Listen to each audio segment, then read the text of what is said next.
À la une ce soir, les sargasses gênent le travail des pêcheurs. Alors que nos plages sont infestées de ces algues brunes, les filets de pêche en revanche restent vides. Une catastrophe pour les professionnels du secteur. Plus de détails dans notre édition. La tradition est respectée en Guyane. En ce vendredi saint, les étals de poissons ont été pris d'assaut aux aurores. Une ruée qui s'explique par la menace des sargasses, mais aussi par le menu des catholiques en cette veille de week-end pascal. Les graines et palmiers de Guyane étaient à l'honneur au comité du tourisme de Guyane qui vient de clôturer une exposition dédiée à la flore guyanaise. Awara, Patawa, Wassa et Komou, il y en avait pour tous les goûts. Des images à découvrir dans notre journal. Voilà pour les titres, mesdames et messieurs, bonsoir. Je suis heureuse de vous retrouver pour cette tranche d'informations locales et régionales que vous pouvez suivre en direct sur Facebook. Ce matin, la Cour d'appel de Cayenne accueillait l'audience solennelle de la Chambre régionale de la Cour des comptes, en présence d'Yves Colcombet, président des CRC Antilles-Guyane, et de Didier Migaud, premier président de la Cour des comptes, qui a fait le voyage depuis Paris. Cette entité, qui a pour rôle de contrôler la santé financière de nos collectivités, a notamment pointé la surrémunération et le sureffectif des employés de nos établissements publics. Les détails d'Ayodele Germa. En 10 ans d'activité, la Chambre régionale des comptes de la Guyane a été saisie pour 168 contrôles budgétaires. Et lors des contrôles juridictionnels qu'elle exerce sur les collectivités territoriales et établissements publics, plus de 8 millions d'euros de débits ont été comptabilisés. Des sommes dues aux prestataires et fournisseurs créanciers.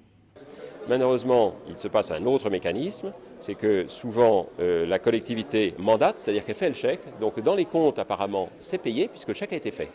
Or, en trésorerie, comme il n'y a pas de trésorerie, les chèques s'accumulent, les chèques sans provision s'accumulent et les entreprises ne sont pas payées. La Chambre régionale des comptes est un outil d'accompagnement de la décentralisation des institutions françaises. Toutes les délibérations des collectivités sont transmises au préfet qui a un mois pour émettre un avis. En cas de déséquilibre des actes budgétaires, la Chambre régionale des comptes est saisie. Le sureffectif et la surrémunération des agents est souvent pointé du doigt. Et nous mesurons le fait qu'un excès de charges de fonctionnement empêche les collectivités d'honorer leurs dettes en faveur des dettes qui sont dues au secteur productif. Et donc ce déséquilibre est d'une part inacceptable, n'est pas régulier et compromet le développement économique du territoire. Est-ce qu'on peut évoquer rapidement la question de l'emploi? Vous disiez que contrairement à ce qui avait été annoncé notamment pour Cayenne, vous ne recommandez jamais de licencier. Voilà, je n'ai pas cité Cayenne en particulier, mais j'ai vu que c'était un débat en cours, mais c'est un sujet que nous retrouvons pas seulement pour Cayenne, mais quelquefois on nous dit la Chambre régionale des comptes demande de licencier. Nous ne demandons pas de licencier puisque de toute façon il y a un statut de fonctionnaire qui ne permet pas de licencier, donc c'est pas exact. En revanche, lorsqu'il y a des personnes sous contrat à durée déterminée, ce sont des contrats qui arrivent à une échéance. Là, il y a une décision qui peut être prise de ne pas les renouveler. Pour Didier Migaud, premier président de la Cour des comptes, ces situations sont remédiables par une meilleure gestion des finances publiques. Nous sommes confrontés, mais pas seulement en Guyane, sur l'ensemble du territoire de notre pays, à un décalage souvent entre le niveau de crédit public et les résultats. Donc il faut mettre fin à ce fossé, à ce décalage. Il faut s'intéresser davantage aux résultats. Tout n'est pas non plus qu'une question de moyens budgétaires, financiers. Ce peut être aussi une question d'organisation, de fonctionnement, de répartition des moyens au niveau d'un territoire donné. En octobre dernier, la Cour des comptes a rendu un rapport sur ce constat. Les fonctionnaires ultramarins coûtent trop cher. Avant la collectivité unique, les charges du personnel représentaient en Guyane 427 € par habitant, contre une moyenne de 183 € en hexagone. Je vous en parlais hier, les sargasses sont de retour en Guyane. Échouées sur les plages d'Awala Yalimapo, Cayenne et Rémière-Montjoly, ces algues nauséabondes pullulent sur nos côtes. Quelles conséquences sur la pêche? Les réponses au micro de Jonathan Lariot. Non, il y a des grands problèmes parce que toutes les algues qui rentrent là maintenant, il n'y a plus de poissons à pêcher et les filets sont arrivés avec zéro et tout ça fait des gros rouleaux, tout est mêlé avec des tonnes des algues. Alors, c'est difficile à pêcher encore. Je ne sais pas pour combien de temps, combien de mois ça va prendre. Il faut laisser ça pourrir d'abord avant qu'on commence à pêcher. Parce que ça pollue tous les terrains dans la Guyane. Et en plus, il faut payer toutes les cotisations chaque mois. Les marins ne gagnent rien. Et en plus, il y a des charges partout. Maintenant, aujourd'hui, comme vendredi saint, il n'y a pas 1 kilo de poisson à vendre. Et aujourd'hui, tout le monde consomme la totalité des consommations pour un mois de poisson. Hein? Et il n'y a pas du tout. Ce n'est pas qu'on fait de l'argent, mais il n'y a pas de poisson pour manger. On n'a pas de poisson pour faire des poissons salés. Local, pour préparer notre bouillon wara, il n'y a pas de poisson. Il faut faire que de la viande. À partir de maintenant, je ne sais pas comment on va faire. Si les algues continuent pendant un mois encore, il n'y a pas de poisson en Guyane. Il faut importer des poissons. Direction à présent la ville spatiale, où la protection des animaux de Guyane et les SPA se battent pour que l'antenne courroucienne du refuge ne ferme pas ses portes.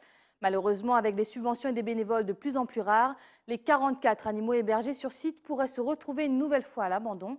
Les explications de Delmino Canario au micro de Pierre Tréfou. Sur la région, on n'a que la PAG, Protection animale de Guyane. On est là depuis 5 ans, donc la prise en charge, écoutez, on a des gens qui trouvent des animaux au bord de la route ou en mauvais état, ils les emmènent chez le vétérinaire. Après, quelle heure l'issue, on essaie de les sauver, donc les gens nous appellent. Et là, on met en place un protocole, hein, c'est-à-dire que l'animal est isolé, voir s'il n'a pas de maladie, il est traité.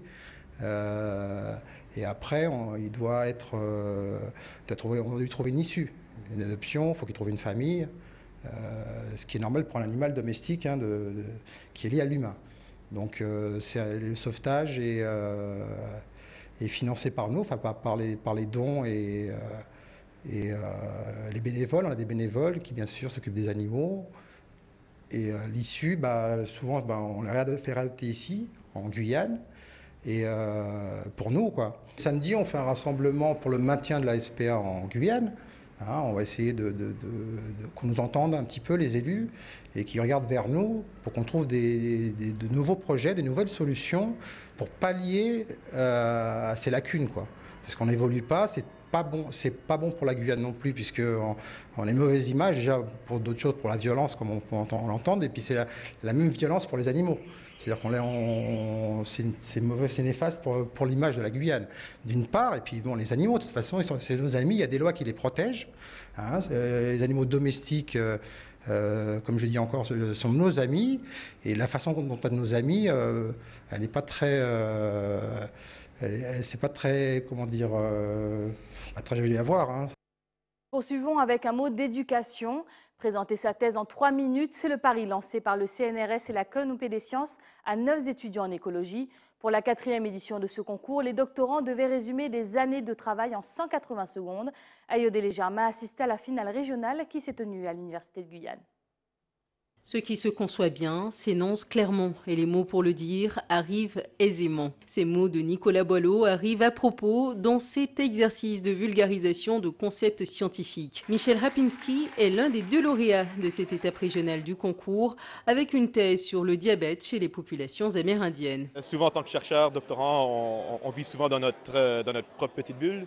On partage beaucoup entre nous. Mais ce qui est le plus difficile pour nous en tant que chercheurs et doctorants-chercheurs, c'est vraiment de pouvoir parler de notre recherche à tout le monde. Parce qu'à quoi ça sert de faire cette recherche si l'accès va seulement à, pas dire l'élite, mais un groupe spécifique. Alors je pense que c'est important de pouvoir partager avec le public. Agathe Chavy, qui a reçu le prix du public, se hisse également en demi-finale. Son sujet de thèse, les nouveaux outils méthodologiques pour la compréhension du cycle de la transmission, de la leishmaniose et implications pour la compréhension des phénomènes d'émergence. Résumer tout cela en 180 secondes, ce n'est pas gagné d'avance. Ça m'a donné l'impression que c'était très dur. Oui, c'est vraiment difficile de rendre accessible au grand public, mais je pense que c'est essentiel pour la recherche. C'est essentiel que les gens sachent sur quoi on travaille et ce que la recherche fait, sur quoi elle avance.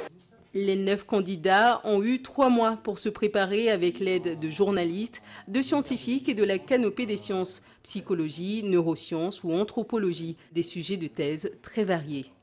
La Canopée des sciences participe à cette formation doctorale pour faciliter la vulgarisation de recherche en marche en Guyane auprès du grand public. Et donc c'est dans ce contexte que 3 minutes pour parler d'une thèse, ça se prépare. Les doctorants ont joué le jeu, la Canopée des sciences est là pour faire ce travail de simplification, de mise en scène de la science. La Guyane et la Réunion sont les seuls territoires d'outre-mer à organiser cette compétition. Le directeur de l'école doctorale de l'université nourrit beaucoup d'espoir pour le cru 2018. Oui, déjà l'année dernière, notre candidate a déjà passé le cap de la demi-finale. Elle a passé donc ici, elle était lauréate et en demi-finale, elle a participé, elle était parmi les 16. Donc on espère au moins arriver à ce stade, sinon mieux. Voilà. Agathe Chavy et Michel Rapinski s'envoleront le 3 avril à destination de Paris pour la demi-finale avec 56 candidats en lice. La finale nationale aura lieu au mois de juin et la finale internationale en Suisse au mois d'octobre. Le chiffre de la semaine est le 84. C'est le nombre de fonctionnaires pour 1000 habitants en Guyane. Pourtant, la Guyane est loin d'être le département avec le plus grand taux d'administration en France. La Martinique arrive en tête avec 96,6 fonctionnaires, devant la Corse du Sud et la Guadeloupe qui en compte 87,9. Caroline Alcide est sur le plateau pour en parler avec nous. Bonsoir Caroline. Bonsoir Christophe. Pouvez-vous nous présenter les différentes catégories de fonctionnaires ? Donc il y a 3 types de catégories de fonctionnaires. Donc en Guyane, il y a les fonctionnaires d'État, donc c'est ceux qui sont rattachés donc à l'éducation nationale, la DEAL, la préfecture. Après il y a les fonctionnaires territoriaux, c'est ceux qu'on retrouve dans les communes, à la CTG par exemple. Et pour finir, donc il y a les agents de la fonction publique hospitalière, donc c'est-à-dire les gens qui travaillent à l'hôpital. Comment la Guyane est-elle classée dans ces différentes catégories ? Donc vous l'avez dit tout à l'heure, donc 84 fonctionnaires pour 1000 habitants en Guyane. Donc après, il reste la question de savoir combien nous sommes exactement. Vaste question. C'est un autre débat.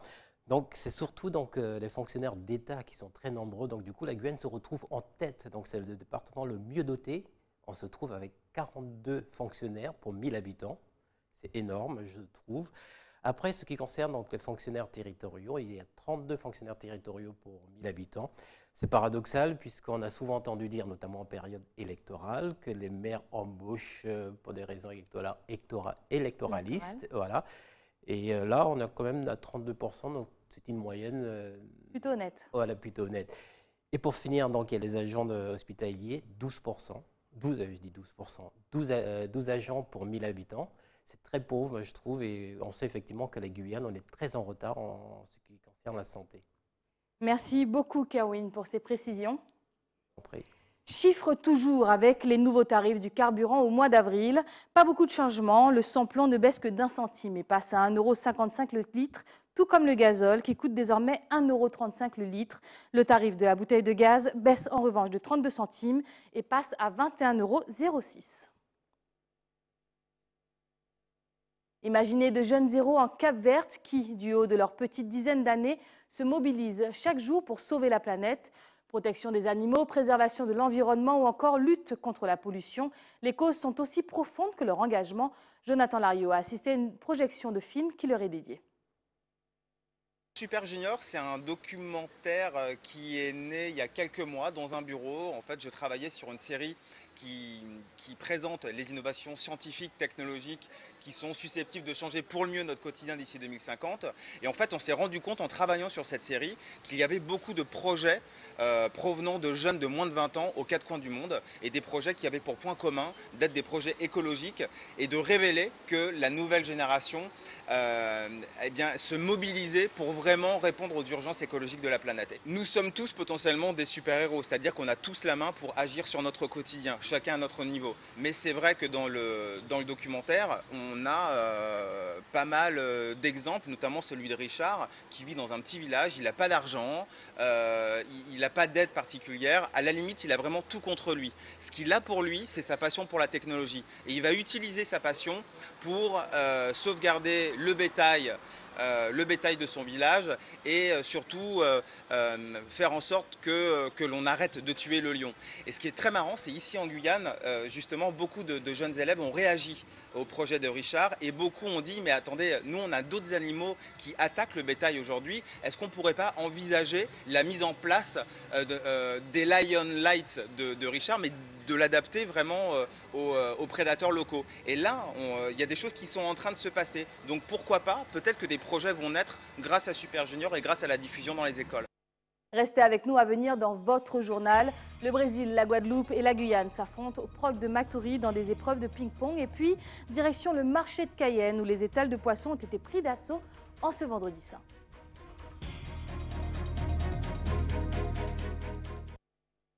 Mais avant cela, petite escale en Martinique où nos confrères d'ATV ont suivi le parcours de Tara, autiste prise en charge au centre des Lucioles du Lamentin. Les 2500 personnes souffrant de la même maladie qu'elle en Martinique n'ont malheureusement pas la chance d'être suivies dans des établissements spécialisés. Un parcours du combattant que nous présentent Louis Sabas et Aurélie Talmassi. Tiens, maman prend pour toi. C'est toujours le même rituel. T'étais pas obligée de me tenir comme ça, maman. Une fois rentrée à la maison, Tara se change et entame son goûter. Âgée de 18 ans, la jeune femme souffre d'autisme. Pas question de changer ses habitudes. Si on ne fait pas ce qu'elle demande, surtout son rituel, elle pleure, elle fait des crises, enfin entre guillemets. Voilà, c'est sa manière de fonctionner. Un handicap difficile à vivre au quotidien pour Nicaise.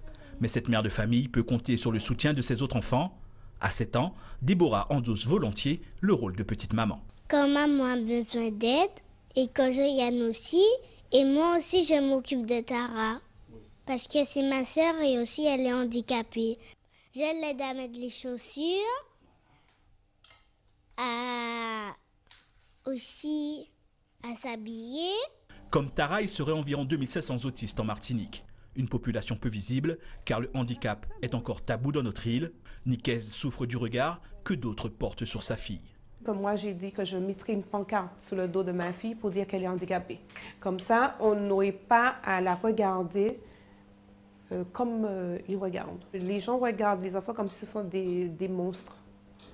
Comme si ils ont jamais vu les enfants. Et pourtant, ma fille, physiquement, elle n'est pas vraiment handicapée. Mais les gens, le regard, ça blesse. Ça tue vraiment. Des situations déplaisantes qui n'empêchent pas cette famille de vivre le plus naturellement possible. Tara est suivie par le centre spécialisé Les Lucioles au Lamentin. En Martinique, près d'une quinzaine de structures du même genre prennent en charge les personnes autistes, de 3 à 60 ans, en hébergement ou accueil de jour. Mais les places restent insuffisantes. Il y a très peu de places dans les structures pour prendre en charge les usagers. Exemple, je vous ai dit, à Martinique Autisme, on a une centaine d'usagers et il y a des listes d'attente pour les différentes structures. Par exemple, pour les Lucioles, l'enfant est pris en charge de 6 ans jusqu'à 20 ans. Donc vous comprenez que quand un enfant entre à 6 ans, il faut attendre 14 ans pour qu'il libère une place. Donc on se retrouve avec des listes d'attente. Pareil pour le pôle adulte, il y a très peu de places à la masse d'accueil de jour et d'hébergement. Et là, les personnes sont accueillies de 20 ans à 60 ans. Donc avant que des places se libèrent, des usagers peuvent attendre plusieurs années. Difficile de savoir ce qu'il advient des autistes non pris en charge. Pourtant, le suivi de cet handicap est primordial pour le développement et l'insertion de ce public. Retour en Guyane pour une petite séance de sport. Le Proc de Matoury accueillera jusqu'à dimanche une compétition anti-Guyane de tennis de table. Des équipes de Guyane, de l'Amapa et de la Guadeloupe s'affrontent pour le titre suprême. Jonathan Lariot a assisté aux phases de qualification. Le Proc de Matoury est la scène d'un affrontement sans égal dans la région.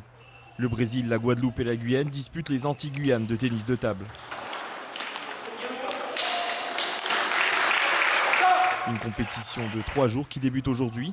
Lors de la dernière compétition, il y a 2 ans, c'est la Guyane qui s'était imposée. Ça fera un moment que la Guyane a toujours remporté ses titres, a toujours fait valoir son niveau aux Antilles-Guyane. Donc aujourd'hui, on ne souhaite pas que le niveau puisse diminuer. Les 10 titres, il faudrait qu'on puisse les maintenir, sinon en avoir plus. Mais les adversaires de l'équipe guyanaise sont venus prêts à en découdre.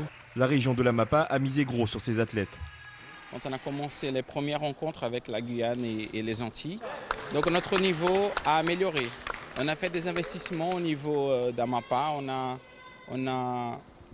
On est allé chercher en fait à Cuba un coach, un entraîneur qualifié pour pouvoir nous aider à élever le niveau de nos enfants. Le niveau ici j'étais très élevé. Donc on a dû aller chercher ailleurs justement pour pouvoir peut-être pas dépasser mais au moins rester au même niveau. Du côté de la Guadeloupe, en filles comme en garçons, les compétiteurs semblent être de redoutables adversaires. Ils comptent sur leur nouvelle génération. Eh bien, cette année-ci, il y a un turnover quand même assez important. Les équipes qui se sont rencontrées il y a 2 ans, lors de la même compétition, ont légèrement changé. Ce qui fait que, ma foi, les pronostics ne sont pas vraiment joués, donc on a toute notre chance. Les rencontres de ce matin ont déjà montré une ambiance survoltée. Les chances de l'emporter semblent être réparties à parts égales pour cette édition. Après le sport, le réconfort. Si vous êtes à table, déposez fourchettes et couteaux pour découvrir la 15e édition du Festival des Acras qui se tient en ce moment à Fort-de-France en Martinique.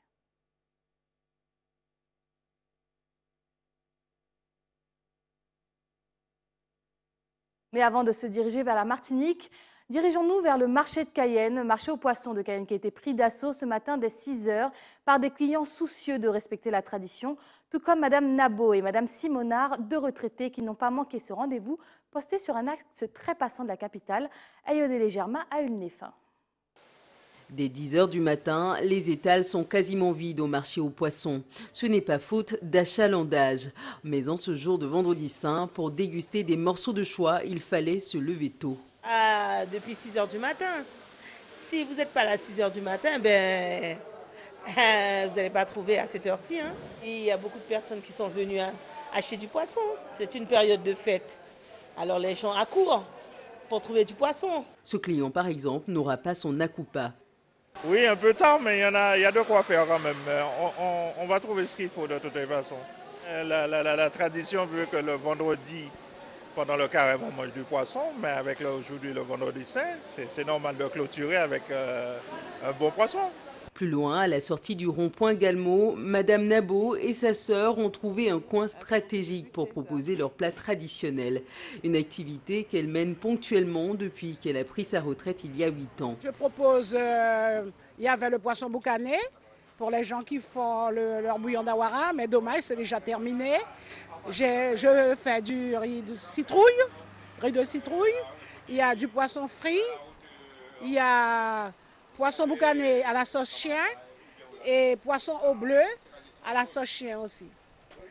Quand c'est la Noël, il y a le boudin et à Pâques, il y a le bouillon d'awara. Et puis aujourd'hui, vendredi saint, il y a tout ce qui est poisson et accompagné par le riz citrouille. Il y a les marinades aussi, marinade poisson, marinade crevette, fait par ma sœur, Madame Simonard. Nous, on travaille ensemble. Pour cet habitué, le vendredi saint ne vient pas sans les plats des sœurs Nabo et Simonard. C'est le côté authentique de la cuisine guyanaise. Voilà. Est-ce que vous imaginez un vendredi saint sans venir acheter ici? Oui, c'est un habitué. Oui. Chaque année, je fais un petit peu le tour. Et oui, je ne peux pas imaginer un vendredi sans manger des marinades, des paris-poux, boire le wassail avec le poisson qui va avec. Pour ce client, ce sera poisson frit et boucané et des marinades pour les enfants, avec tous les meilleurs vœux adressés aux chrétiens. Je vous le disais il y a quelques instants, Fort-de-France accueille la 15e édition du Festival des Acras, un reportage gourmand signé ATV Martinique. Il y en a pour tous les goûts, morues, crevettes, légumes et d'autres saveurs qui sortent de l'ordinaire. Avant moment nous connaissons les légumes et acra légumes et puis acra morue. Et puis bon les belles c'est belle du canyon petit crevette. Mais après on y morue, on y poisson, on y poisson fumé, on y poulet fumé. C'est pas un mauvais bagaille, parce que là nous avons découvert. Et j'ai quand même goûté à la crade lambi, que j'ai trouvé c'était vraiment bon. J'ai vraiment pris le goût du lambi. C'est très bien, justement, ça change un peu au traditionnel acra de légumes, de choux, de choux et de giromo comme on faisait avant. J'ai pris du titiri comme c'est plus rare, c'est par période alors. J'ai fait des acras de morue chez moi et puis carottes comme ça.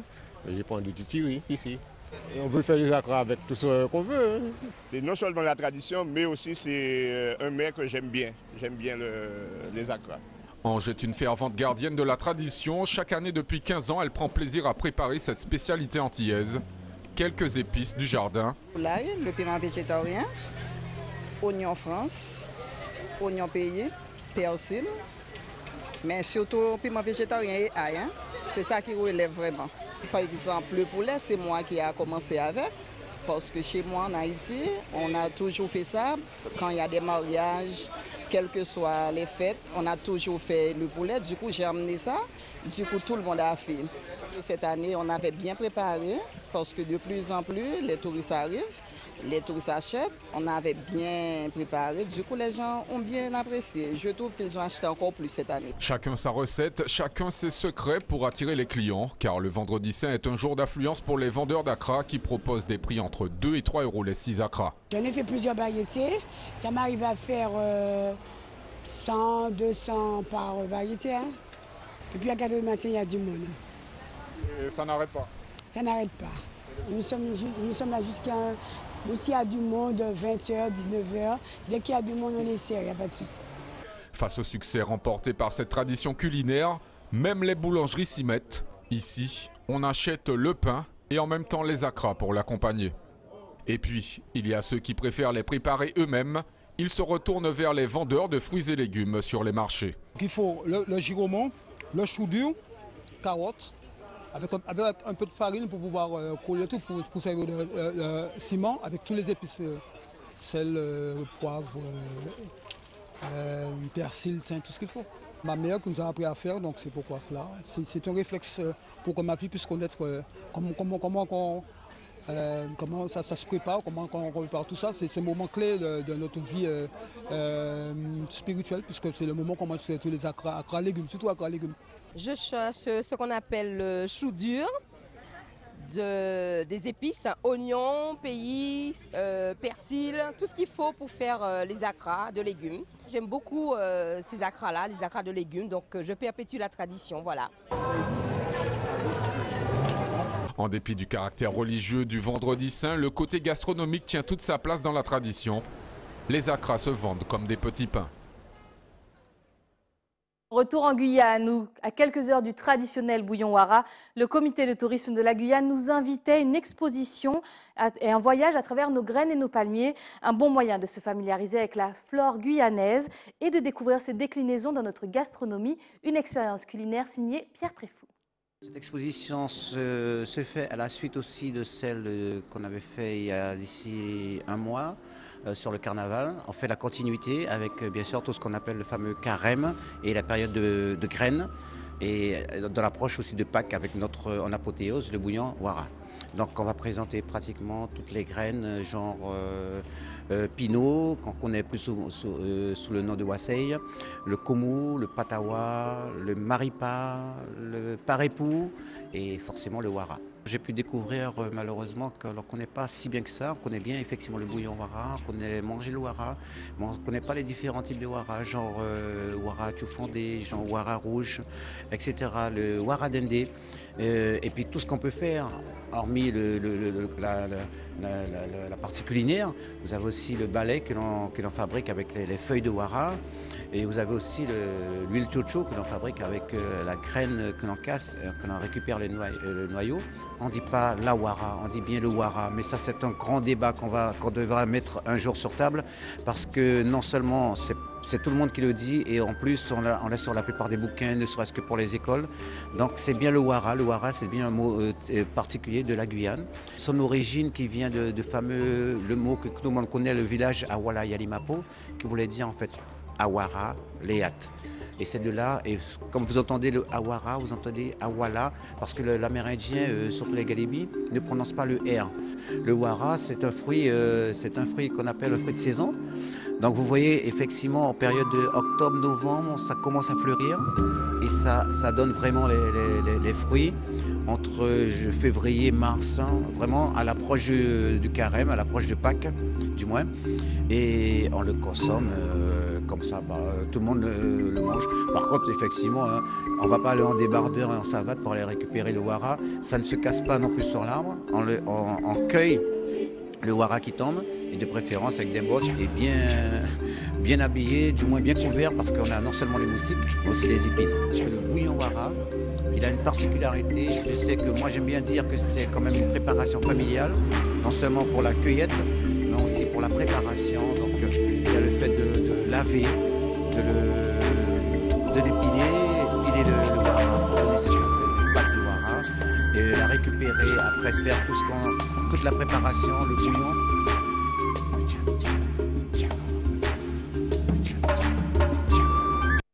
C'est la fin de ce journal, mais avant de le refermer, rappel des principaux titres de ce 30 mars. Les sargasses gênent le travail de nos pêcheurs alors que nos plages sont infestées de ces algues brunes. Les filets de pêche, en revanche, restent vides. Une catastrophe pour les professionnels du secteur.